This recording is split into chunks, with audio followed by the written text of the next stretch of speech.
पुष्पेंद्र ने अनुराग को फोन लगाया। हेलो अनुराग, मैं पुष्पेंद्र बोल रहा हूँ। कितने बजे आ रहे हैं सारे यार दोस्त? शाम को 7 बजे तक सभी आ जाएंगे, पर तू लेट लतीफी मत दिखाना, टाइम से आ जाना। यार तुम लोग तो जानते ही हो कि तुम लोग साहबी कर रहे हो और मैं नौकरी। नए एसपी ने मीटिंग रखी हुई है, इसलिए भैया मैं तो सीधा होटल डी रोजी आ जाऊंगा। वैसे कौन कौन आ रहे हैं? अरे सभी आ रहे हैं, गिनती के 4-5 ही तो हैं हम लोग यार। हेमंत, राजेश, मोहित, महिमा और हम दोनों। अरे महिमा भी आ रही है? वो कब आई यूएस से? और डिनर कंट्रीब्यूशन कितना है? अभी एक ही हफ्ता हुआ है उसे आए हुए। और बेटा कंट्रीब्यूशन है 1000 का, लेकर आना इस बार, मैं नहीं देने वाला। नहीं लाए तो बर्तन धोने पड़ेंगे। यार अनुराग, तू कैसी बातें करता है? क्या मैं इंस्पेक्टर की वर्दी में बर्तन धोता हुआ अच्छा लगूंगा? घर जाने में देर हो जाएगी। चल उधार ही दे देना। सारे दोस्त बड़ी गर्मजोशी से मिले। पूरे 1 वर्ष के बाद सभी मिले थे। वेटर ने लाकर सभी के सामने सूप की बाउल रख दी और पुष्पेंद्र को देखकर कहा, सर आपके लिए भी सूप लाऊं? नहीं भैया, हमें तो पानी ही ला दे। सूप तो हम मोहित से शेयर कर लेंगे, नहीं तो मोहित बुरा मान जाएगा, है ना मोहित? और इससे पहले कि मोहित संभल पाता, पुष्पेंद्र ने उसका बाउल अपनी ओर करके सूप पीना शुरू कर दिया। मोहित ने बिगड़ते हुए कहा, यार ये क्या जबरदस्ती है? बेटा इतनी जल्दी भूल गया?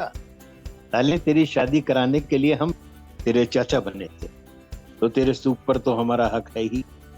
अपने लिए या तो दूसरा मंगवा ले, वैसे 1-2 चम्मच तो हम छोड़ ही देंगे। और भाई महिमा, कैसी हो तुम और तुम्हारा अमेरिका? अभी पिछले महीने ही हम और अनुराग अमेरिका गए थे, लेकिन सॉरी, टाइम की कमी होने के कारण तुमसे मिल नहीं पाए। महिमा ने पुष्पेंद्र की जगह अनुराग से पूछा, सही कह रहा है पुष्पेंद्र, या हमेशा की तरह टल मार रहा है? अब क्या बताएं महिमा, सपने में तो मैं जरूर उसके साथ यूएसए गया था, हकीकत का पता नहीं। क्या बात कर रहा अनुराग? राम आश्रय की दुकान की मिठाई और मंगू की नुक्कड़ की दुकान से पान ना खिलाया था तुझे? तू अपनी पोल अपने आप ही खोल रहा है, चल मेरे साथ बाहर। बाहर आकर अनुराग पुष्पेंद्र को समझाने लगा। पुष्पेंद्र को एक स्कूटर आता हुआ दिखाई दिया। पुष्पेंद्र ने कहा, अच्छा भाषण बंद कर, जरा कंट्रीब्यूशन तो ले लें दे। पुष्पेंद्र ने हाथ देकर स्कूटर को रुकवाया और चलाने वाले से नम्रता से कहा, अरे भाई साहब, बड़ी जल्दी में जा रहे हैं, क्या ट्रेन पकड़नी है? जरा स्कूटर के कागज तो देख लेने दीजिए। चलिए स्कूटर किनारे लगाइए और हमें तनिक अपनी आरसी दिखाइए। आरसी देखने के बाद पुष्पेंद्र ने कहा, आपका लाइसेंस वो तो जरूर नहीं लाए होंगे आप अपने साथ, है ना? कहकर उसने पुष्पेंद्र को लाइसेंस दिखाया। ये भी ठीक है। पोल्यूशन के पेपर दिखाइए, लगता है आपको प्रदूषण की बिल्कुल चिंता नहीं है।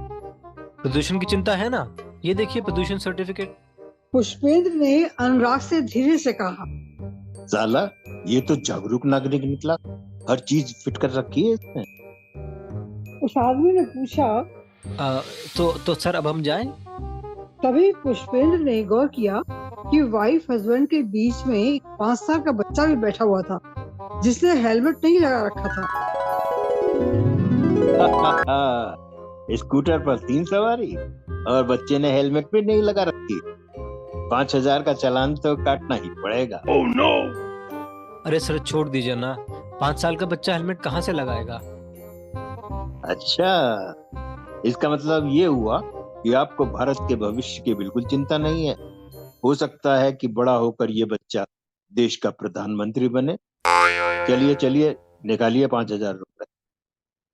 अनुराग ने उस दंपत्ति से कहा, अरे आप लोग जाइए, मेरा दोस्त आप लोगों से मजाक कर रहा है। अनुराग देख, तूने मेरे 5000 रुपए का नुकसान कराया है, अब तो मेरा कंट्रीब्यूशन तुझे ही भरना पड़ेगा। चल बेटा मैं ही भर दूंगा, पर तू भी क्या रिश्वत लेने लगा है? अरे नहीं यार, वैसे ही बस मजाक कर रहा था। खाने के बाद 11 बजे के लगभग सभी दोस्त लॉन्ग ड्राइव पर निकल पड़े। रास्ते में एक सुनसान जगह पड़ी जहां बदमाशों ने कार को रुकवा लिया। जो कुछ भी तुम लोगों के पास है प्यार से निकाल कर हमारे हवाले कर दो, वरना सामान के साथ साथ तुम लोग की मरम्मत भी करनी पड़ेगी। कार में सभी दोस्त घबरा गए और सोचने लगे कि उनको माल दे देने में ही भलाई है। स्टीयरिंग पर पुष्पेंद्र बैठा था।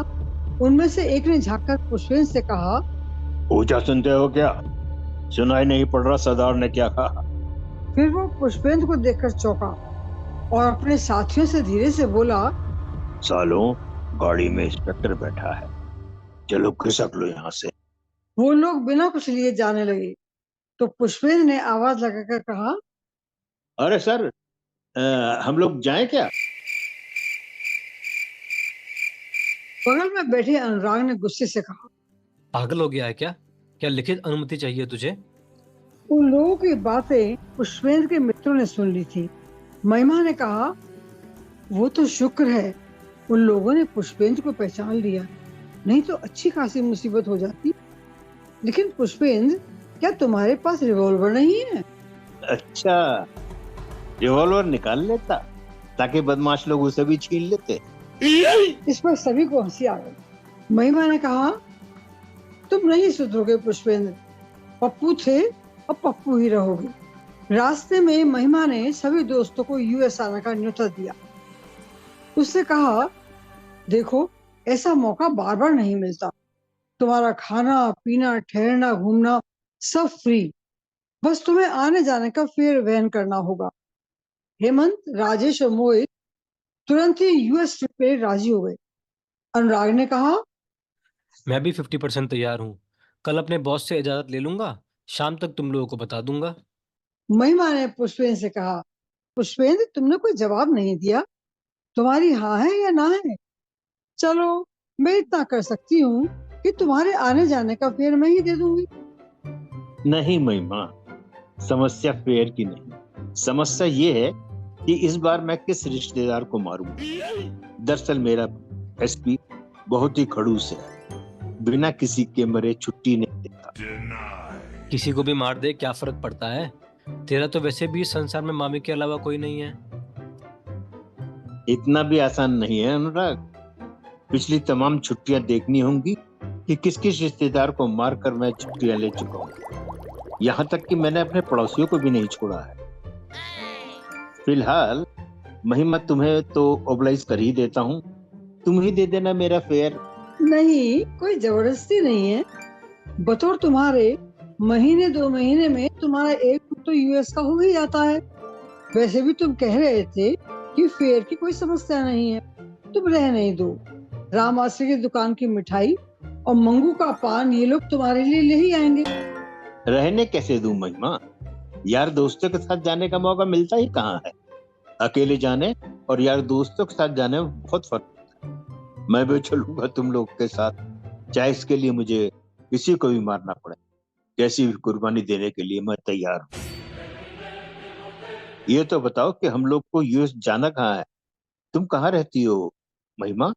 ले, तुझे भी तो यही पता नहीं? डिज्नीलैंड के पास में रहती हूँ बुद्धू। अगले दिन एसपी साहब के सामने पुष्पेंद्र मुंह लटका के पहुंच गया और बोला, सर, मेरी चाची जी नहीं रही, उनका स्वर्गवास हो गया है। oh, no!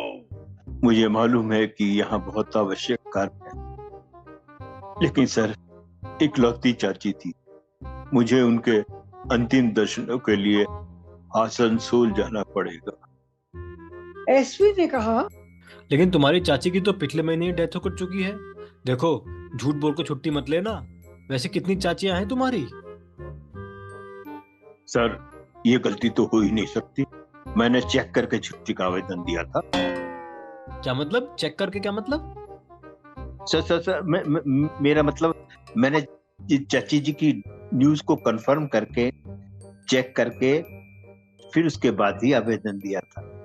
मैं अपनी चाची से बहुत प्यार करता हूँ सर। वैसे क्या हो गया तुम्हारी चाची को? इस प्रश्न के लिए पुष्पेंद्र कदाचित असावधान था। बौखला कर बोला, सर अभी चेक करके बताता हूँ, न्यूज मैंने ठीक से पढ़ी नहीं है। बाहर आकर पुष्पेंद्र ने अनुराग को फोन लगाया। साले, मैसेज में क्या बीमारी लिख दी तूने? पढ़ी ही नहीं जा रही।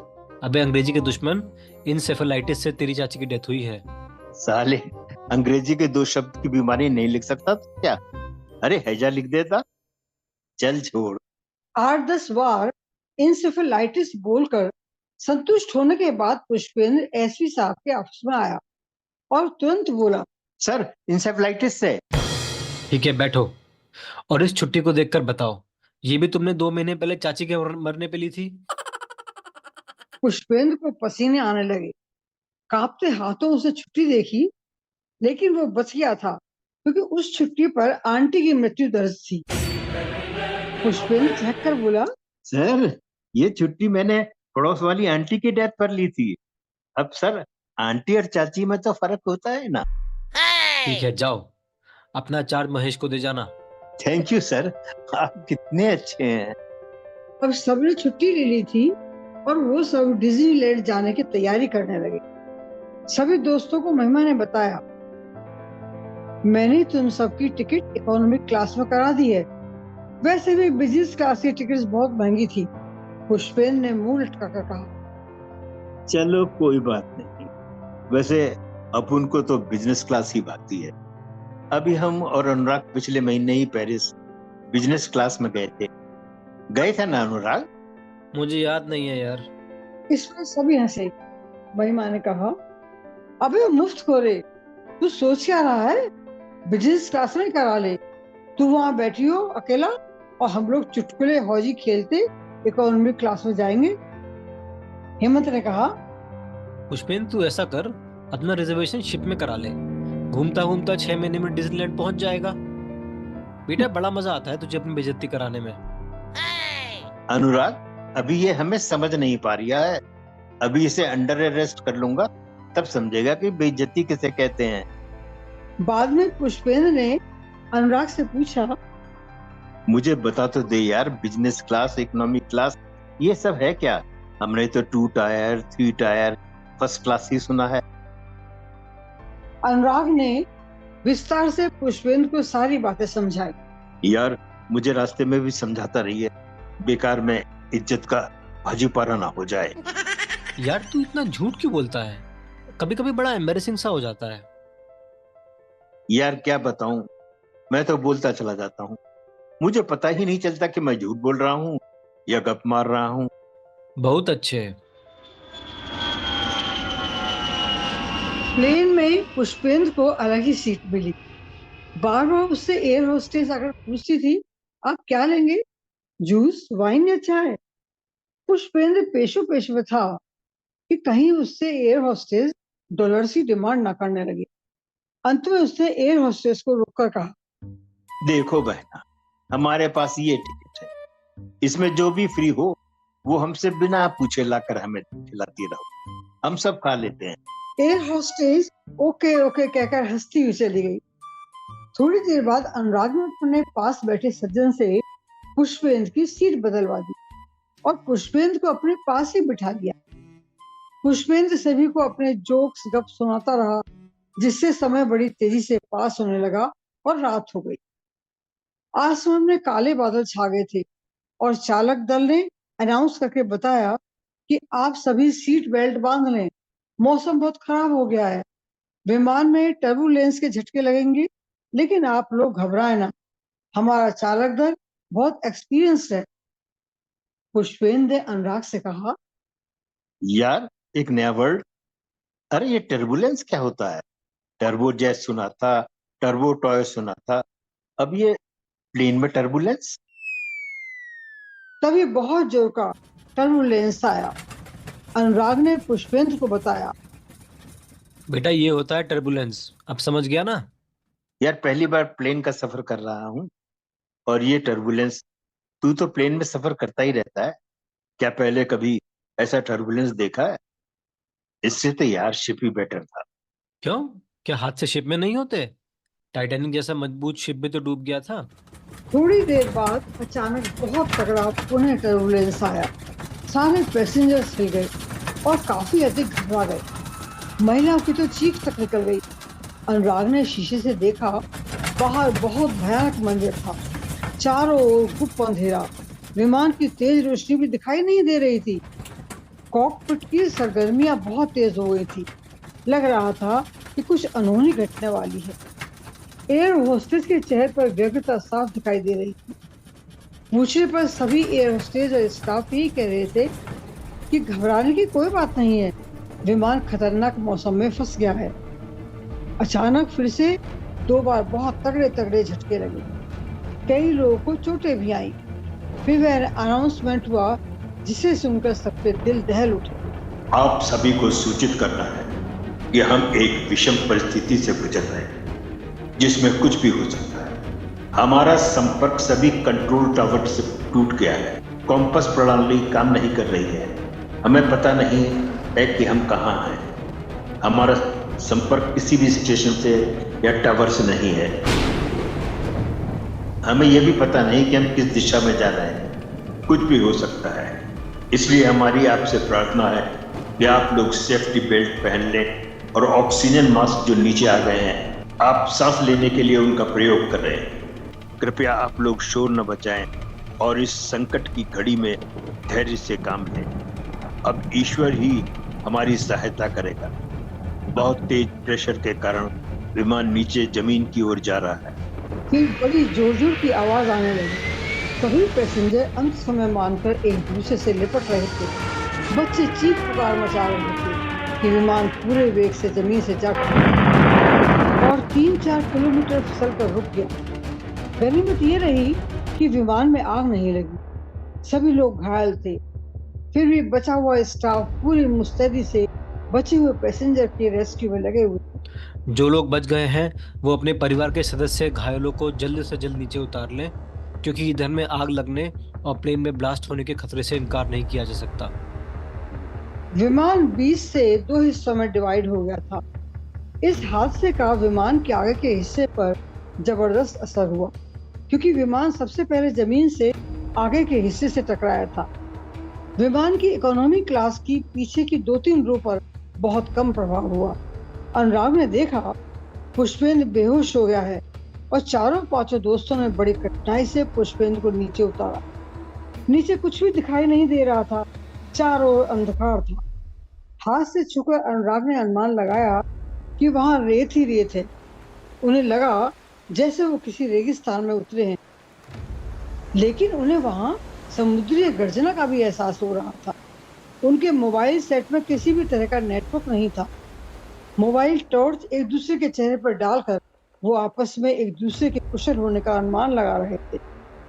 पुष्पेंद्र को छोड़कर सभी कुशल से थे। सिर्फ हेमंत और महिमा हल्के से चोटिल थे। उन्हें अनुराग ने फर्स्ट एड दी। उसके बाद सभी मित्र अन्य घायलों को सांत्वना एवं दिलासा देने लगे। उन्होंने देखा 2 एयर होस्टेस भी घायल थी, लेकिन बच गई थी। अनुराग ने उनसे पूछा, क्या प्लेन में फर्स्ट एड का सामान होगा? हाँ है तो, पर हमारा वहां पर दोबारा जाना मुश्किल है। पैरों में बहुत चोट लगी हुई है। नहीं, मैं आपसे ये कह भी नहीं रहा। मैं और मोहित जाकर देखते हैं। अभी मत जाइए। अभी प्लेन पूरी तरह से बंद नहीं है। ब्लास्ट होने का भी डर है। देखिए, रिस्क तो लेना ही पड़ेगा मैम। ये भी हो सकता है कि किसी की सांसें जवाब दे रही हों या कुछ और घायल मदद का इंतजार कर रहे हों। अनुराग और मोहित के पीछे राजेश और महिमा भी चल दिए। यह देखकर 1-2 और पैसेंजर ने भी हिम्मत दिखाई और वो भी उनके साथ हो लिए। ऊपर जाकर उन्होंने मोबाइल की रोशनी चारों ओर डाली। उन्होंने देखा एक नन्हा सा बच्चा अपनी माँ से चिपक कर रो रहा था। उसकी माँ मर चुकी थी। एक बूढ़ा आदमी कराह रहा था। एक महिला उन्हें हाथ उठाकर मदद करने का संकेत कर रही थी। उन्हें विमान के एक टॉयलेट से दरवाजा जोर जोर से पीटने की आवाज आ रही थी। दरवाजे पर जोर जोर से ठोकर मारकर उन्होंने दरवाजा खोल दिया। अंदर एक पायलट था जिसका नाम पीटर था, जो शायद दुर्घटना के समय टॉयलेट में आ गया था। उसके सर से बहुत खून निकल रहा था। अनुराग ने उसे एक कुर्सी पर बिठाया और पूछा, फर्स्ट एड का सामान कहाँ है? पायलट ठीक से बोल भी नहीं पा रहा था। उसने एक और इशारा किया। सबसे पहले उन लोगों ने पायलट की मरहम पट्टी की और उसे बताया कि 2 एयर होस्टेस भी इस दुर्घटना में बच गई हैं, जो नीचे हैं। वह कह रही थी कि प्लेन शायद ठीक से बंद नहीं हुआ है। जरा आप कॉकपिट में चलकर तो देख लीजिए। थोड़ी देर बाद वो लोग, बच्चे, घायल, बुजुर्ग महिला, पायलट और फर्स्ट एड का सामान लेकर नीचे आ गए। अनुराग ने बताया, हमारे हिसाब से अब विमान में कोई जिंदा आदमी नहीं है। इन लोगों को लगातार ढोल नगाड़े पीटने की आवाजें आ रही थी। इससे इन लोगों को थोड़ी सांत्वना मिल रही थी कि आसपास में कोई बस्ती है जो सुबह होने पर उनकी मदद को आ जाएगी। सुबह होने को थी, लेकिन पुष्पेंद्र अभी तक होश में नहीं आया था। इस कारण इन लोगों की चिंता बढ़ती जा रही थी। सुबह होने पर इन लोगों ने पाया कि वो लोग समुद्र के कोस्टल एरिया में हैं। समुद्र मुश्किल से उन लोगों से आधा किलोमीटर दूर था। अब ड्रम्स और नगाड़े की आवाजें आनी बंद हो गई थी। अनुराग पुष्पेंद्र के लिए बहुत चिंतित था और बार बार उसके मुंह पर छींटे मार रहा था। कुछ देर बाद पुष्पेंद्र को होश आने लगा। सभी साथियों ने उसे घेर लिया। होश में आते ही पुष्पेंद्र ने इधर उधर देखा। अनुराग, हम लोग डिज्नीलैंड आ गए ना? अनुराग ने थोड़ा व्यंग करते हुए कहा। हाँ हाँ, कब के आ चुके हैं। देख नहीं रहा ये ऊंचे ऊंचे अप्पू कोलंबस और तरह तरह की राइड। पुष्पेंद्र ने इधर उधर देखते हुए कहा। कहाँ यार, मुझे तो कुछ भी दिखाई नहीं दे रहा। तुझे देखेगा कहाँ से बेवकूफ। हमारा प्लेन क्रैश हो चुका है। हमें तो ये भी नहीं पता कि हम लोग कहाँ पर हैं, कौन से द्वीप पर या कौन से टापू पर या कौन से देश में हैं। तू बेहोश हो गया था, अभी होश में आया है। अच्छा, इतना सब हो गया और मुझे पता ही नहीं चला। ये 2 टुकड़ों में बटा हुआ क्या हमारा प्लेन है? हाँ जी, ये हमारा ही प्लेन है। तुम्हारी प्लेन में बैठने की कीमत चुका रहे हैं हम लोग। पहली बार प्लेन में बैठे हो और ये हो गया। तभी अनुराग को प्लेन का कैप्टन घूमता हुआ दिखाई दे गया। अनुराग ने उससे पूछा, पीटर सर, कोई अंदाजा है कि हम लोग कहाँ पर हैं, किस कंट्री में हैं? कोई आइडिया नहीं है। प्लेन का कोई इंस्ट्रूमेंट काम नहीं कर रहा। मुझे एक विचित्र बात ये लग रही है कि हमारा प्लेन नीचे क्यों जा रहा था। भगवान न करे, लेकिन मुझे लगता है कि हम बरमुडा ट्रायंगल के बहुत निकट हैं। वही स्थान है जो प्लेन को नीचे की ओर आकर्षित करता है। उस लिहाज से देखा जाए तो चालक दल ने बहुत बुद्धिमत्ता और कौशल का परिचय दिया। अगर थोड़ी सी भी चूक हो जाती तो हम सभी मौत की गहराइयों में समा जाते। हम में से कोई जिंदा नहीं बचता। पुष्पेंद्र बोल उठा। सर, मुझे तो लगता है कि चालक दल का स्टीयरिंग पर सही नियंत्रण नहीं था। जहां स्टीयरिंग को सीधे हाथ को घुमाना होता था, वो बाएं हाथ को घुमा देता था।